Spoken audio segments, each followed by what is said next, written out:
Welcome to the Unc Hour, episode 4. Today, we are going to talk about the internet. And the internet itself really started in the 1960s with something called the RAND Corporation. From there, email was invented in 1978 by a friend of mine. Fast forward to 2025, what do we have going on today? The first thing I'd like to address about the internet is actually Twitter or X. That's the first thing we're going to go over. X is Neuralink, and I'm going to explain. What is Neuralink? Neuralink is this idea or this concept of a brain chip. So it's funny. This brain chip called Neuralink is alleged to be implanted in people and give them, incredible abilities because it's literally a brain chip. X or Twitter is Neuralink, and it has been this entire time. Let me explain. We're going to talk about Twitter, we're going to talk about Instagram, we're going to talk about YouTube, we're going to talk about the entire nature of the internet and where it's headed. But I'm going to drop some truth bombs on you quickly. And I've been saying this forever, but I think it's so important to talk about. So when we talk about Twitter and its connection to Neuralink, we have to talk about the fact that Elon Musk purchased Twitter a few years back, right? And it is alleged that it was an invention of his to come out with this Neuralink brain chip. And what I'm telling people is that him buying the website just makes it rather official that Twitter is Neuralink.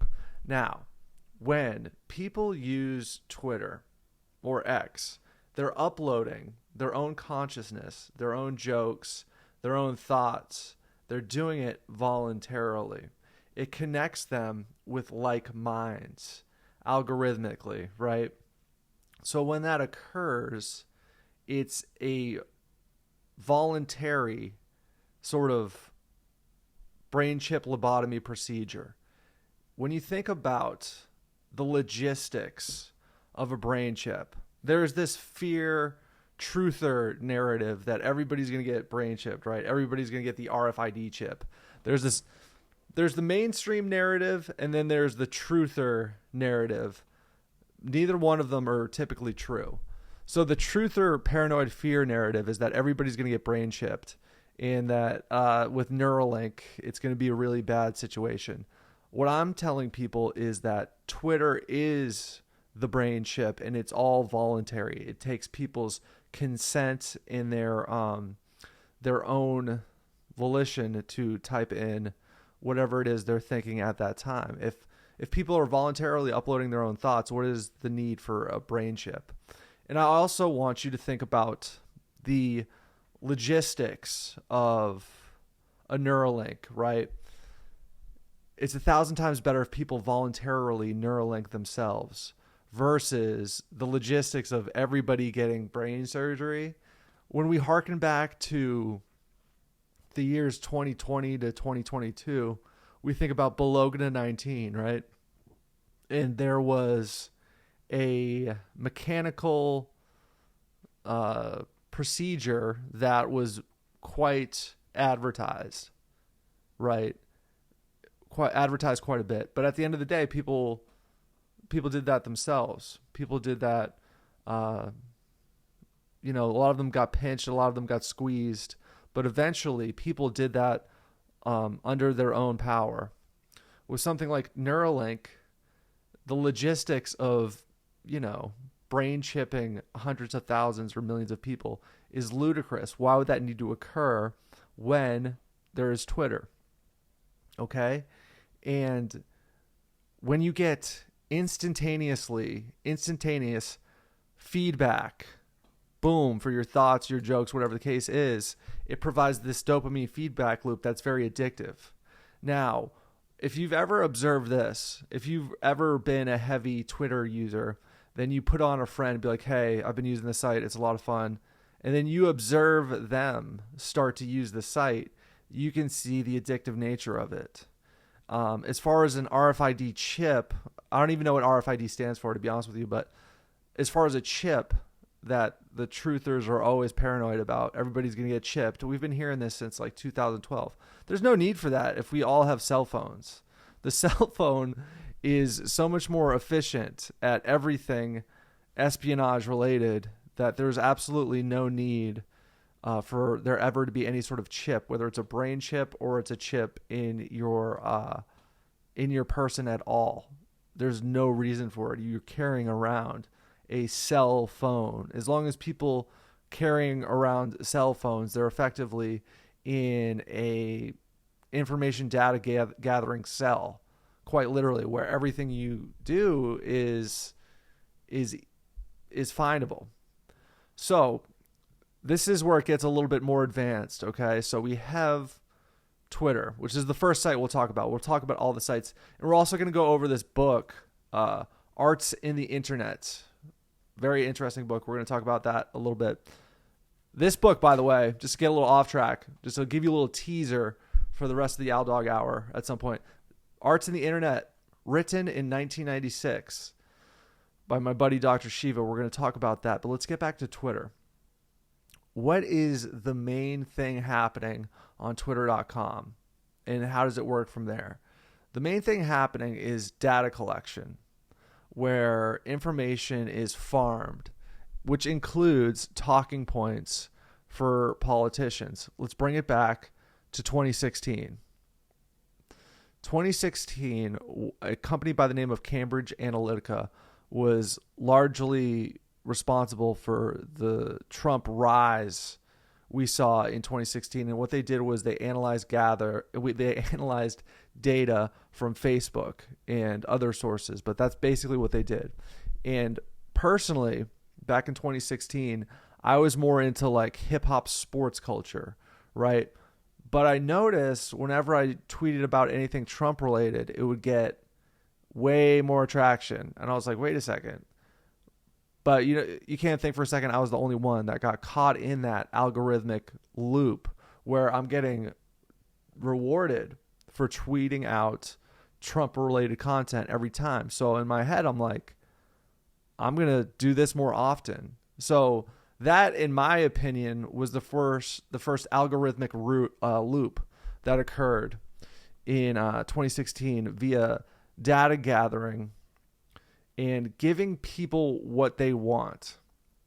So how does this relate to, let's say, internet celebrities like Tucker Carlson? Tucker Carlson's a great example. Tucker Carlson is somebody who is always telling people exactly what they want, literally, because when people submit information and data on social media, that is farmed and turned into talking points by media figures or politicians. So people hear exactly what they want to hear because you told everybody what you want to hear. And then when you hear somebody like Tucker say something that's so based, you think to yourselves, wow, how did he do that? That is so incredible. He's so in touch. When in reality, these media figureheads, it could be somebody like Tucker, it could be somebody like a big podcast or somebody like that, where the information they're getting is from you, literally. It's from the crowd. It's the crowd-sourced data information that is then being repeated back. And that's possible with a website like Twitter, where people are voluntarily uploading as much data as possible. That data is later gathered and turned into talking points. So the present, the past really since 2016, and the future will consist of media figures and politicians telling you exactly what you want to hear because you told them. So that's going on, right? So we also have to think about, when I talk about Neuralink, I have to talk about Mr. Elon Musk. Now, who is Elon Musk? In my opinion, Elon is being engineered into a sun god archetype. His name, Elon Musk, El meaning sun, Musk meaning scent. His name means scent of the sun. So already there's some sun god symbolism in that. Now, do I think he's this mythological genius that he's made out to be? Absolutely not. He is a myth, which is powerful. And he's also being engineered into a sun god archetype. If you were to buy in to the mythology of Elon Musk, it's absolutely preposterous. He's tweeting every 5 minutes, but somehow he's the master of space travel. He holds the key to space travel. Only he is such a genius that he will bring us to Mars. And he's traveling in space as he's commenting on the latest news. It's absolutely ridiculous. But why? Why is this occurring? Because I do believe that human beings are more susceptible to sort of a mythological superhero narrative, right? And having one guy be that leader in that space. I think human beings are susceptible to that. And I think that Elon is a social engineering construct. I think that his Twitter account is AI. I think that information is put into the website and he spits back what people want to hear. I do not believe for a second that he's tweeting every 10 minutes, but at the same time is a master of space travel. I think that's the stupidest thing ever. I don't think any of the space travel stuff is valid. I think it's more comparable to a fireworks sale or more of a CGI sort of, theater, if you will. So once you understand that Elon is this master of space travel, but we haven't been back to the moon since 1969, things don't really add up, do they? Right? From there, once you get that a lot of the space travel stuff is, it's, to me, it's not credible when I look at some of those videos and there's this spacecraft traveling, but there are no stars and it just looks super fake. I can't find it too credible personally. But when you think about it like this, right, with Elon and the space travel narrative, when somebody lies to you are like, wow, you lied to me. I'm going to keep an eye on you. But when they lie to you over and over and over and over and over and over again, you stop paying attention. So with Elon and the space travel, I find it to be a deception. So when somebody's deceiving you over and over and over and over again, are you going to keep paying attention to that person? No. So that's how I feel about Elon. So him, as this social engineering construct, buys Twitter. And then to me, in my mind, it becomes official. Like Twitter is Neuralink. Him buying the site just makes it official. And observe people when they start using that site heavily. It's like a brain chip. And people are on that site all day. And then you have figureheads, you have talking heads that are on there all day, every single day. They think they're changing the world, but in reality, information is being gathered and they're voluntarily brain chipping themselves. You see what I'm saying? And the silliest thing that people often do on that particular website is they sort of play hero as if, their tweets are really changing the world. They're not. What's happening is information, data gathering, and then from there, the companies who own these sites, whether it's Palantir or whether it's something else, already know what they need to know because you told them voluntarily. And they've, not only that, they're the hive minds of other like minds are all algorithmically connected. So that's kind of gnarly, right? When you think about that. But at the same time, it's a great site. It's fun. It's a lot of fun. I always crack jokes on that site. But at the same time, I think it's incredibly important that people are aware that, yes, it is a literal brain chip and it is Neuralink, and that the logistics of Neuralink aren't credible, right? But people voluntarily uploading their own thoughts is already happening via Twitter, right? Or X. And if you think about X as a symbol for poison and the fact that there's so much on that site that is poison for your mind, it starts to make a little bit more sense, because in order to get into your head, oftentimes it'll take some jarring media, whether it's something outrageous, whether it's something totally violent, whether it's something obscene.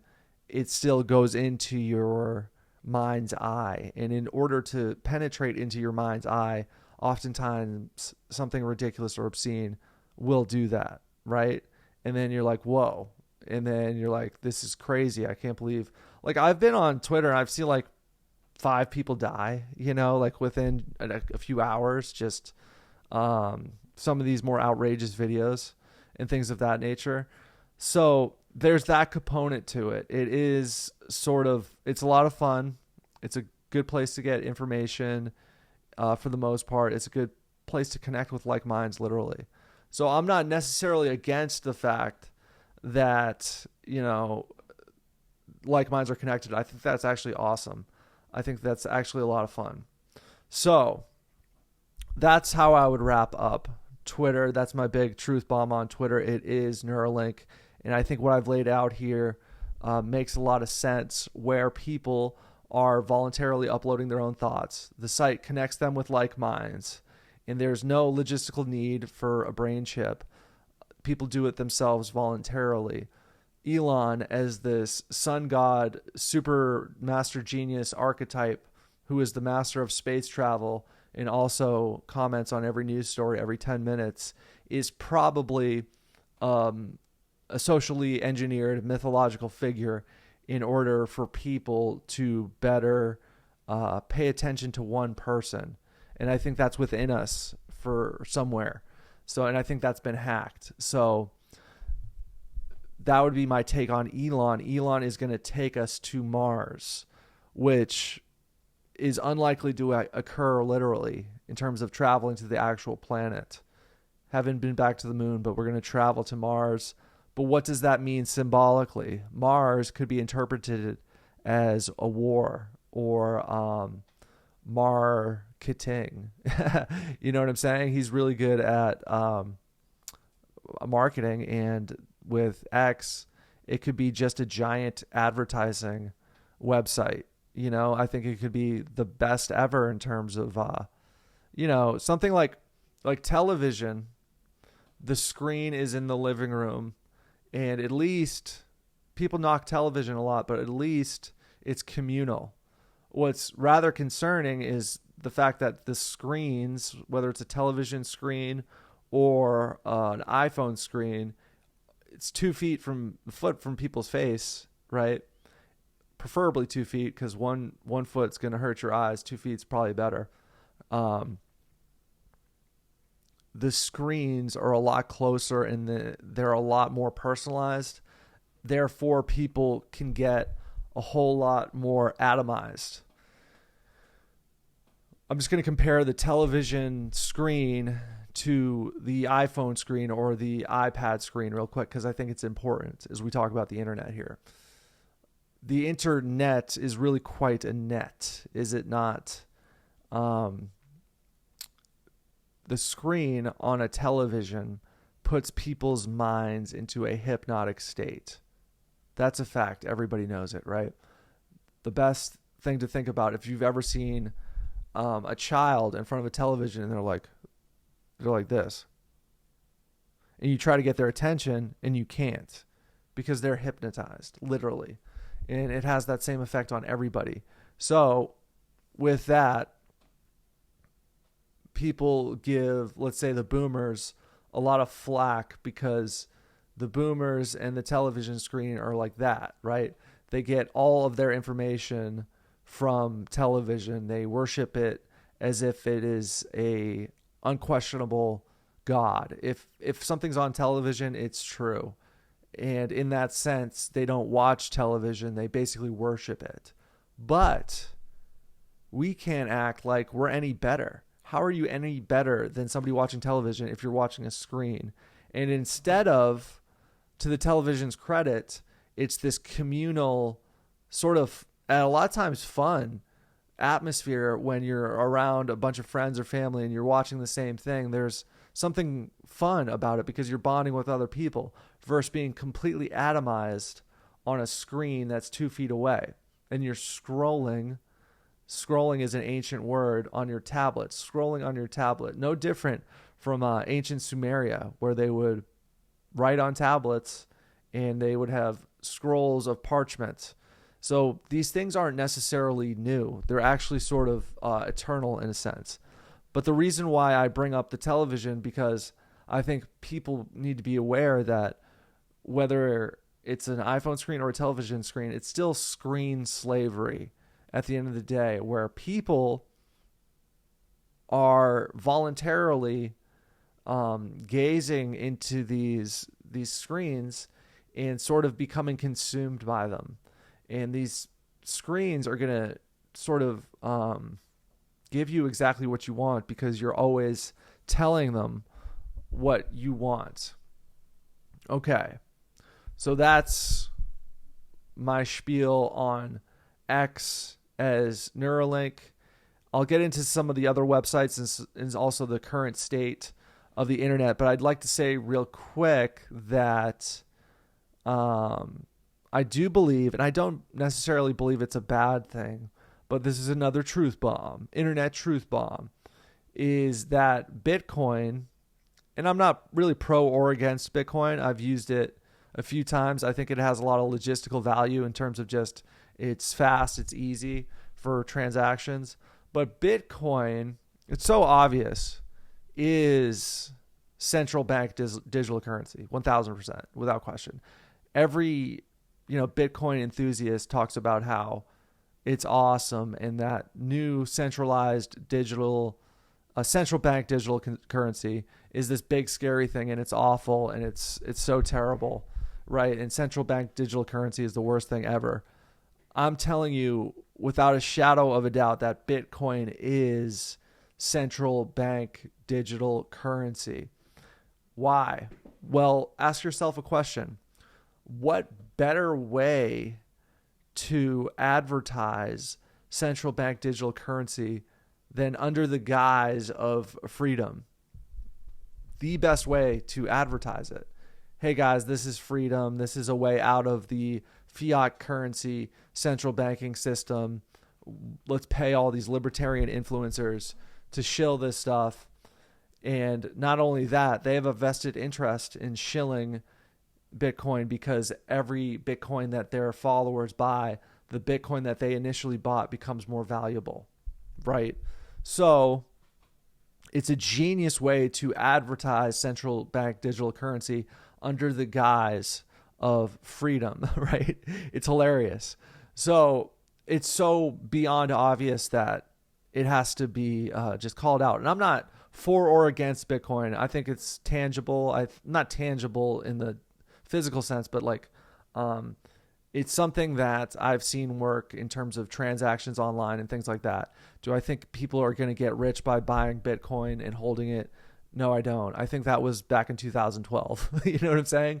So I don't think that investing in central bank digital currency and holding out for more people to buy it. And what's interesting about something like Bitcoin, you see this a lot with like the libertarian influencer types, or the right-wing influencer types, where it's like once they buy into this currency, they become a salesman, right? So you bought some Bitcoin and now you're this Bitcoin enthusiast.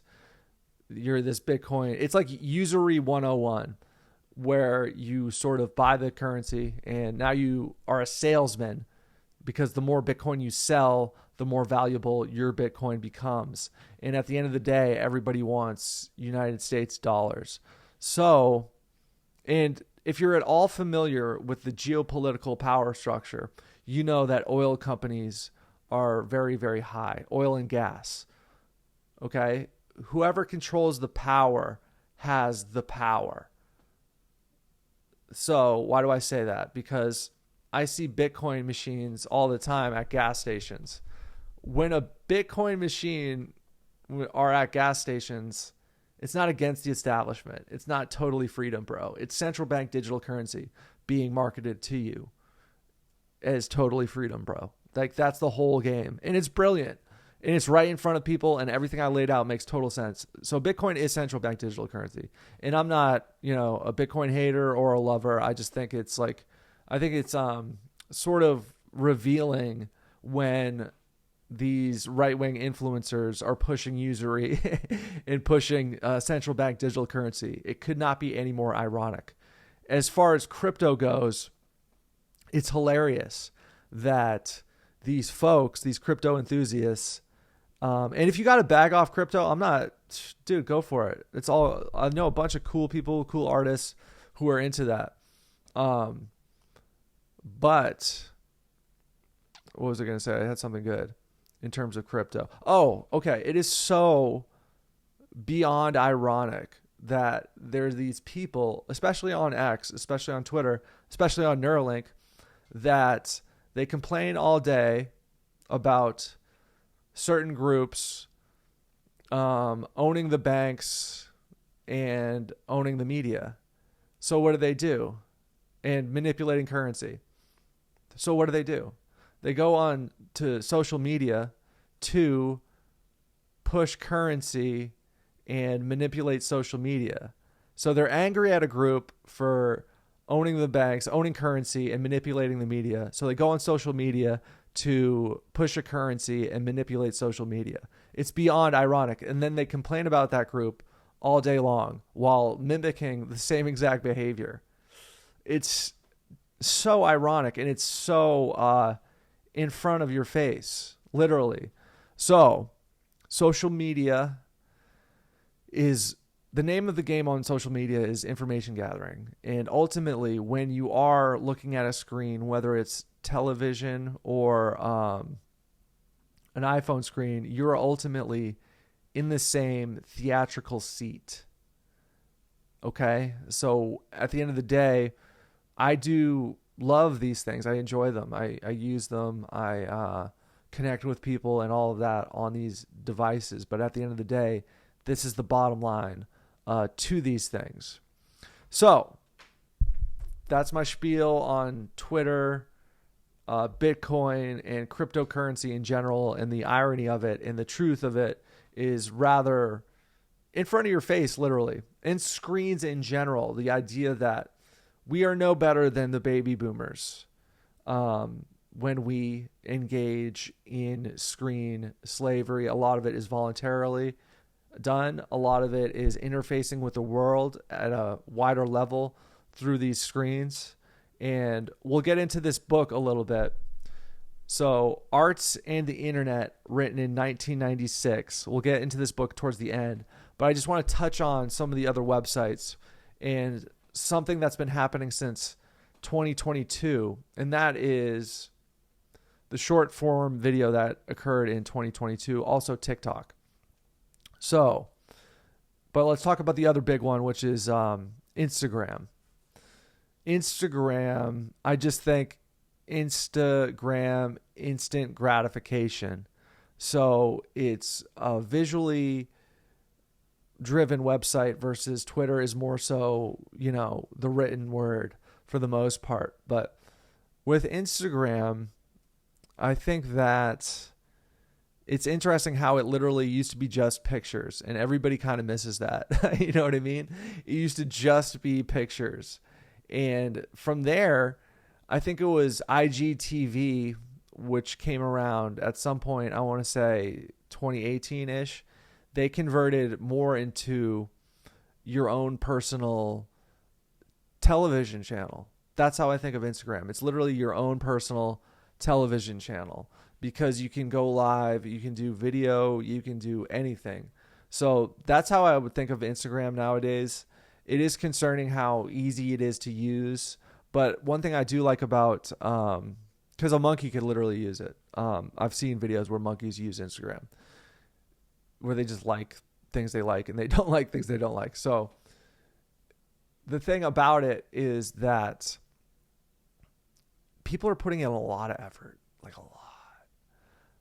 It's kind of mind blowing with Instagram Reels, which I think are the premier short form video platform, is that when you look at like a skiing video or like a surfing video, mountain biking, things like that, it's kind of mind blowing the amount of effort people are putting into 90-second videos. It's insane, actually, because if you think about, they travel, they set up a camera crew, they edit it, they perform some sort of, extreme sports action. That's a lot of effort for a 90-second video. I never anticipated that there would be that many people putting in that much effort to Instagram. I didn't think about that when in like 2014 when people are just posting pictures, right? So it's an interesting situation where I do think that it's an instant gratification website. Like most things, it's so simple that it is concerning considering literal monkeys can use it, but it is a lot of fun. But how do I connect Instagram, TikTok, and sort of YouTube shorts into the same sort of concerning reality? And that is that in 2022, with the emergence of TikTok, right, and YouTube and Instagram, it was like they all kind of made a shift towards short form video. And they did that rather abruptly. They kind of all did it at once. Now, what's concerning to me as a user of these sites on short form video is that you're just scrolling and being instantly gratified, scroll, instant gratification, scroll, instant gratification, scroll. And the question I ask myself is, if people are viewing your short form content, are they really a member of your audience? Because there's a very good chance they just scrolled and, oh, that sucked, scroll. You see what I'm saying? Because the short form video viewer is not really paying attention for the most part. They're just kind of scrolling and seeing what's there and scrolling and seeing what's there. And then with TikTok, I briefly, it's embarrassing to admit, but I briefly had a TikTok. And the reason why I got off of it, and I was just uploading already recorded videos for the most part. It's not like I was dancing. It's like, okay, I'm going to be a TikToker now. It's not like that at all. It was, I'll explain why I got on it. But I deleted it after about a month because I didn't like my behavior on TikTok as far as the instant gratification of short form videos. On Instagram, YouTube and TikTok, it's all the same thing. It's all the same behavior. I didn't like my behavior because I would scroll and watch these videos, and I just started following like this fat black family that was dancing all the time. And I'm watching all their videos. I'm like, what the fuck am I doing? You know what I mean? So I didn't like my own personal behavior when I was on TikTok. Why did I get on TikTok? Because I was on videos with Andrew Tate that had like millions of views. And then I was like, well, I might as well get on TikTok now, because people would send me videos of me and Andrew Tate, and they would have like 1 million views. I'm like, whoa.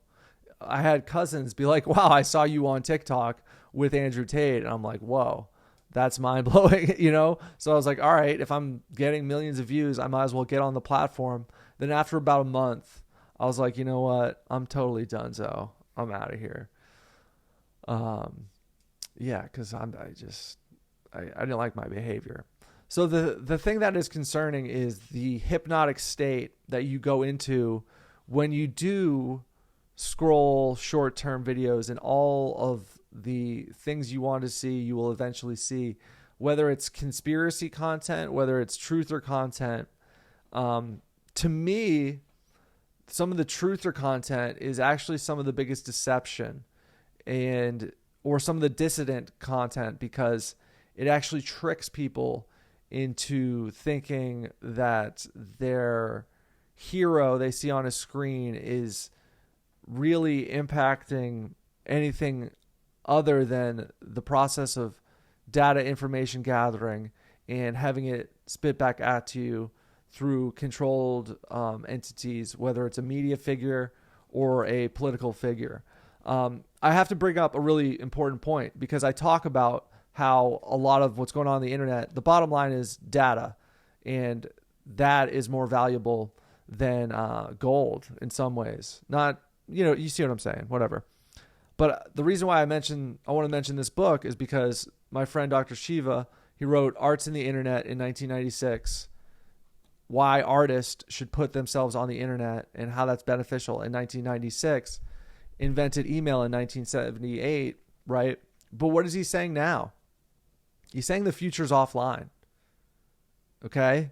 When the inventor of email is telling you that the future is offline, I think that's something that you should be paying attention to, and that the reason why I could not care less about artificial intelligence for the most part is because the art that is produced via AI, for the most part, to me, I think it sucks. I think it lacks the human touch. And I think it's rather symbolic that AI has it could not be any more symbolic that AI has trouble reproducing the human hand, literally, with some of these images. And at the same time, it doesn't have that human touch, that human quality. Now, the internet, ultimately, social media is a tool. And it's an incredible tool at the end of the day. So that's sort of my my take on it. But there's a lot of deception, and it is important to understand that it doesn't work any differently from the television screen in the sense that it puts you in a hypnotic state. It could be a little bit more dangerous because it's atomizing, and that when you're getting exactly what you want, you're in a hypnotic state and you're atomized. That's not true humanity. That is more akin to an android. So the slavery of the current and the future is a form of screen slavery where most of it is voluntary. Now, I want to talk about something funny real quick. The NFTs. NFTs. Sweet. Are you fucking kidding? Does anybody remember NFTs? How are NFTs doing nowadays? That was potentially the stupidest era of the internet. And I know that non-fungible tokens have value as far as business contracts. And I saw some people do some innovative things with NFTs. But there was a time period with NFTs where rappers and other influencers were advertising like literal cartoon monkeys and telling people that they were super valuable, right? Buy my cartoon monkey. It's an NFT. Like, are you fucking kidding me? And I know that they're tied into these non-fungible cryptocurrencies, whatever the case may be, and you have your community. What a joke. NFTs? Are you serious? Oh my God.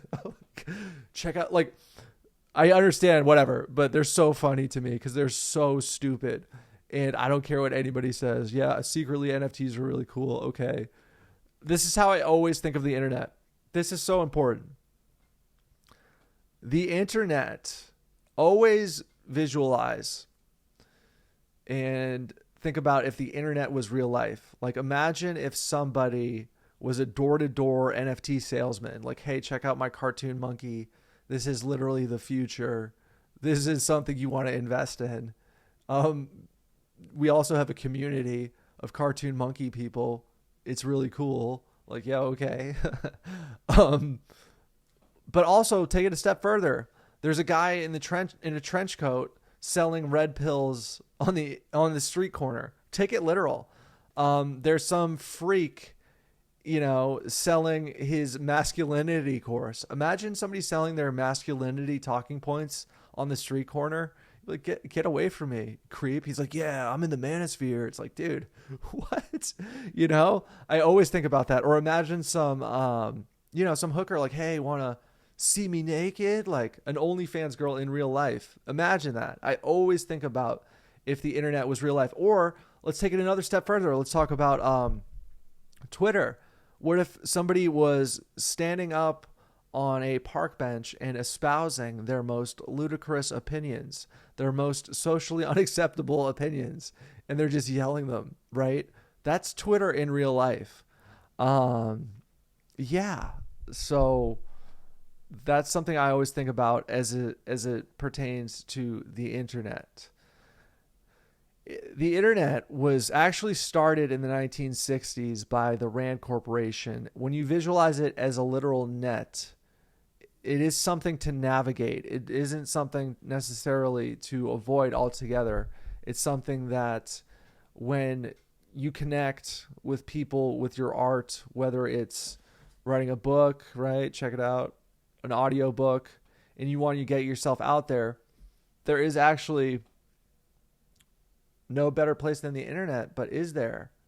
I talked about how in one of my episodes, I forget which one it was, I think it was episode 2 or something, I talked about me going out in real life and selling these books. And it was actually far more successful than the internet. So it's kind of interesting how I talked about how the inventor of email is telling people the future is offline. I sell books online, right? But at the same time, I'm far more successful when I sell them in person. And I think there's a huge lesson there in regards to that. What else is there? Facebook is kind of, I haven't been on Facebook since 2015, 2016. Not much to say there. What else is going on? Okay, the streamers are big nowadays. I think it's whack. I'm not into streamers for the most part. There are certain guys I like that I'll pay attention to, but at the same time, I think we've reached a point on the internet where there's not that many people worth paying attention to, because the reality is, unless somebody's giving you information that you can tangibly work with in the real world, I'm not sure how much value the griftosphere really has, or the sloposphere really is. Because I think one of the worst things that's going on the internet nowadays is actually sports podcasts, because they're just gossiping.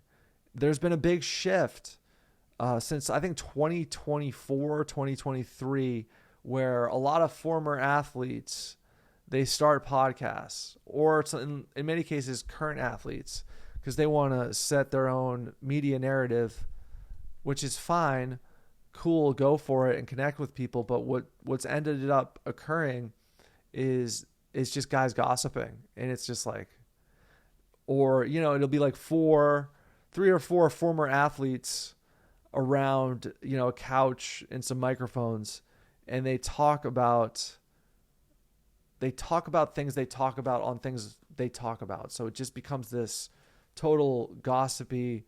Larry said this about Billy. Billy said this about Larry. Like, you know what I'm saying? So that's probably one of the worst things I've seen recently. And yeah, it really just becomes gossipy and just lame. And there is sort of a timeline of slop. Slop just means like terrible, unoriginal content. But things don't start off as slop. There's more of a slop cycle. So somebody will come out with some original content, some original talking points, an original idea, an original concept. Then over time, when it works, people will copy it. And then other people will copy it. And other people will copy it. And the original idea, after about maybe like 5 years, sometimes it can take, or sometimes it can take a lot less, eventually does become slop. I call it the slop cycle. So there is a sloposphere on the internet. It's a lot of garbage. It's a lot of garbage. There's a sloposphere. There's a grifter sphere. There's a gossip sphere. With the griftosphere, what am I talking about? I'm talking about specifically like big talking heads who are doing hot takes. They traffic in hot takes. They sell hot takes for a living. And basically, they aren't necessarily doing anything other than that. So that would be my hot take on that. But I could talk about the word grifter forever. If you go to griftersuniversity.com, it'll lead to one of my websites. I own the domain griftersuniversity.com. I have a whole course that I eventually want to give people. It's on Gumroad. I don't think it's even for sale right now, but I have an entire Grifters University course. And I've been thinking about that for a while because that's a term that gets thrown out a lot. Grifter, right? I don't think there's anything wrong with it. I think it's an entire career field. And I think that if you've ever been around somebody working a corporate job from home, how is that not a grift? And also, when you think about the word grind, people used to always say, I'm on my grind in 2009, 2008, which means I'm just working, I'm doing my thing, and just, I'm grinding. The word grinding and the word grifting is like pretty similar. The only issue with grifting is that it has this dishonest connotation. So with Grifters University, I wanted to change that. I wanted to provide people the only university where students graduate with no cap. I wanted it to be the everything I know for you at Grifters U. Come lift your grift, even if you're on a cliff. So that's what I was thinking with Grifters University. It worked out decently as a course. People enjoyed it. People liked it. And I'm going to be coming back out with it at some point.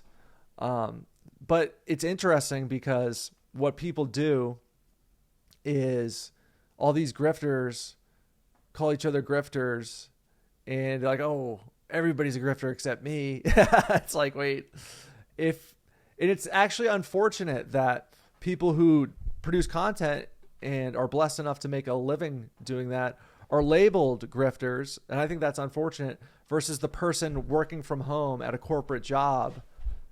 That's a grifter. That's a total grifter. And, or a weapons contractor on the massive scale, they're selling war in order to sell weapons. That's a grift. That's a hell of a grift. Or somebody who works for a sports media company and they're a former athlete doing gossipy podcasts. Like, that's a grift. But it's like, it's unfortunate that people who are talented and smart and funny enough to do content for a living all get labeled grifters. But when we define the modern definition of it, that's kind of what it is. If you're doing content and you're selling, that's kind of a grift. But it's like, you have to be really, really talented, and you have to be, because it's very, very competitive. So I have a lot of interesting thoughts on that word. That's why I started Grifters University, but it's a whole lot of fun. Anyways, Arts and the Internet. Let's get into it. Written in 1996, incredible book. If you go to, I challenge you guys, go to integrativesystems.org. Integrativesystems.org. You'll see a special surprise that relates to this book, and I think it's really cool. But what was talked about in this book, I'm only 29 pages in because I started reading it last night. But basically, that Dr. Shiva is telling people that he compares the internet to a bazaar in India. And a bazaar in India is basically just a giant marketplace. And he's talking about how if you're an artist, you need to get on the internet in 1996 because this is the one place where you can cut out the middleman and you can go direct to audience, and you can have a website and have millions and millions of people view it who would never be viewing your art. So I think this is a brilliant book, and I think it's important. Like, my dad was a painter. He painted all these amazing paintings. I think maybe if he utilized the internet better, he could have sold more paintings, because think about being an artist without the internet. What are you going to do? Are you going to go to Manhattan in New York City and like hustle your stuff on the street? What other option do you have? Or you go through this labyrinth of like agents and I don't know, art gallery owners. Like, what do you do as an artist without the internet? The only other option you have is to go directly to the people, literally, and then hand them something. But as you can imagine, traveling with large hardcover books is a little bit difficult. I use the paperback when I go out and sell them, but that's the basic synopsis of the book, and I do think that it was mind blowing that he wrote that in 1996, because that it's just a little bit mind blowing. So as we close out the last 10 minutes here, the Unc Hour episode 4. Let me know what you think about the show. Were any of the points interesting? Did it make sense? Do you disagree with any of it? I know that crypto people are really opinionated, so they might, spout off and tell me how wrong I am. Whatever. Just let me know. What's going on in my personal life is a lot of work, but I'm enjoying it and I'm loving it. I'm working on a Surf Assassin book, which is going to be so good. It's going to be so good. And I don't think it'll come out this fall or even this winter. I think I might just go even more crazy because I think it could be like a classic, like literature work. And I think next fall, not this fall, but next fall is really the perfect time just because I want to take my time with it. I have so much to work on and there's so many intricate, different plot twists and characters, this interwoven plot of all these different people that takes place in the 1990s. And I can't say too much other than that, but it's going to be really, really good. So I'm pretty much focused on that. I have a lot of other personal projects that I've been working on, a lot of, physical things in regards to outdoor work and things of that nature. So I'm pretty locked into that. So I just wanted to update people on the Surf Assassin book. If you want to support the show, get the Sharter, a comedic journey out of hip-hop hypnosis. You can get a beautiful book like this on Amazon, or you can go to iTunes and listen to the audiobook. The audiobook took me like a year, and it was a lot of work because I voice act every single character.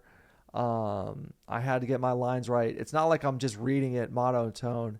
It's more like I'm performing every different character, and there's a wide range of characters. And I would perform lines, and I'd have to do them again just to get them right, just to do these characters justice. And fiction writing is an incredible art form that I use the internet to connect with people and sell my art, sell my shart on the internet and also in real life. So I think that as I wrap up here and sort of think about what's going on, what are the central themes here? The internet is an amazing, beautiful, great tool, especially if you're an artist, especially if you enjoy listening, viewing, reading other people's art. There are some concerns as far as it tapping into your psyche at a really in-depth level, and the fact that most people on the internet that are playing hero are probably playing fool in a sense, because when information is gathered, knowledge is power, and that data and that information is sort of leveraged as a tool of management. And if that's not your goal, then I would advise not participating in any hero worship, because there's only God. Okay, there are no men on this earth that are God. So there's no sense worshiping false idols, whether it be on the internet, whether it be in sports, whether it be in entertainment. They all bleed at the end of the day. They all are human beings at the end of the day. And what's concerning also is that, with a lot of streamer culture, I've noticed with the big streamers, I don't think that they have the best intentions for their audiences. I think a lot of times, some of the young gun streamers are just putting millions and millions of young people in theater seats. They're putting them in situations where they're vicariously living through this streamer. And the fact that it is live, the fact that it is oftentimes in these streamers, living rooms or bedrooms, it's a little bit too much as far as hacking into the human mind and mimicking atomized people, young people that are hooked on these screens. And then these streamers sort of like a river sort of guide a stream of consciousness to one individual who might be like Elon, in the sense they might be a social engineering archetype. And but yeah, I love the internet for the most part. The fact that I can watch this, I can do this video and a couple hundred people, maybe 300 this time, will watch. I think that's incredible. And the fact that I can connect with people in different parts of the country, in different parts of the world that are like-minded is ultimately a blessing.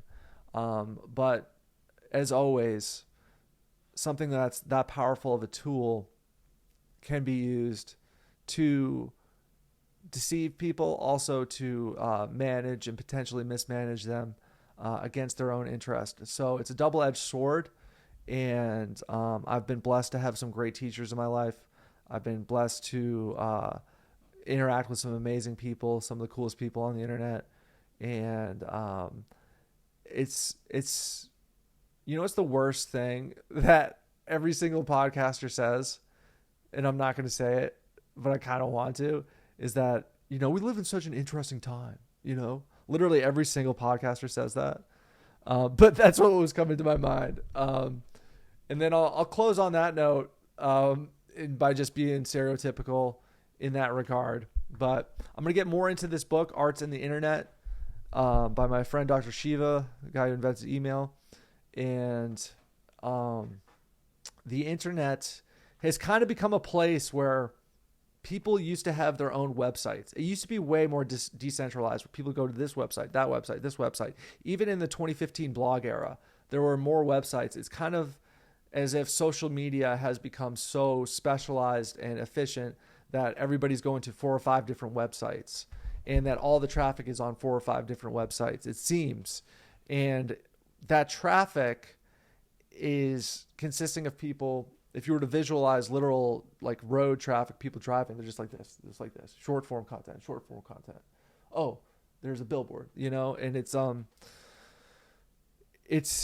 interesting because I think there's so much more value, believe it or not, in written content, long form content, whether it be a stream. I know I gave the streamers a lot of flack, but if people are paying attention to you via video for 1 hour, like the Unc Hour, or they're listening to your podcast for 1 hour, or they're reading your book, or they're listening to your audiobook, that to me, or they're reading your article, that to me represents a real audience. Somebody who will pay attention for more than the short form, that they're in there, the content creator and the audience is in it for the long haul. And I think that's what separates the short form viewer and the short form content producer. And it's also what separates the short form content producer, short form, content creator versus the long form, because it's difficult to do both. I mean, I do both, but one, I would say the long form is more difficult, but also editing a ton for short form is also a challenge in itself. So the Unc Hour, episode 4, I don't know when the next episode will be. I want to do it once a week, but I got to think of a new sort of topic to go off on. And I have a lot of real life stuff going on, and that's the thing. So I'm going to try to get back 1 hour a week would be preferable, but Don't be surprised if it's not once a week, because I got a lot of stuff going on. And I also have some travel plans soon. But if you like the show, check out the book. I'll leave the link in the description. Talk to you later.